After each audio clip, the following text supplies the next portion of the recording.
యాజమాన్యము ఈరోజు ఫైర్ యాక్సిడెంట్లో చాలామంది హాస్పిటల్లో పడ్డారు.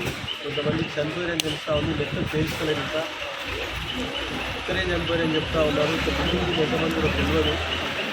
ఇది పూర్తి స్థాయిలో అధికారులు ఏం చేయాలి, కలెక్టర్ గారు రావడం జరిగింది, ఎస్పీ గారు రావడం జరిగింది. ఇది పూర్తి స్థాయిలో మేనేజ్మెంట్ మీద కఠినమైన చర్యలు తీసుకోవాలి.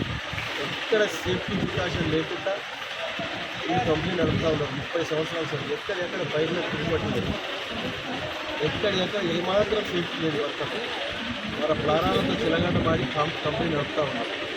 కాబట్టి ఈరోజు జరిగిన యాక్సిడెంట్లో ఇబ్బంది అయిన వారు కానీ, బర్నింగ్ కాల్గే వాళ్ళు కానీ, వారికి పూర్తి స్థాయిలో వాళ్ళ కుటుంబాలకు జాబులు ఇవ్వాలి. చనిపోయిన వారికి ₹1,00,00,000 దాటకుండా విశాఖపట్నంలో మన ₹1,00,00,000 కంపెనీషన్ ఇవ్వడం జరిగింది. ₹1,00,00,000 కంపెనీషన్ ఇవ్వాలి.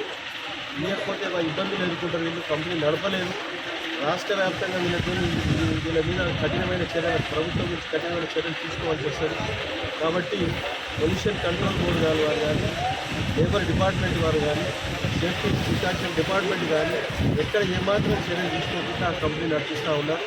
కాబట్టి ఈరోజు జరిగిన దుర్ఘటన ఈరోజు దీని గురించి చాలా ఇబ్బందులు పడే పరిస్థితి ఉన్నది. కాబట్టి ఎక్కడ కాంప్రమైజ్ కాకుండా ₹1,00,00,000 కంపెనీషన్ చనిపోయిన వారికి, దెబ్బలు కలిగిన వారికి పూర్తిగా ట్రీట్మెంట్ చేయించి వాళ్ళ కుటుంబాలకు జాబ్ ఇవ్వాల్సిందిగా డిమాండ్ చేస్తాము.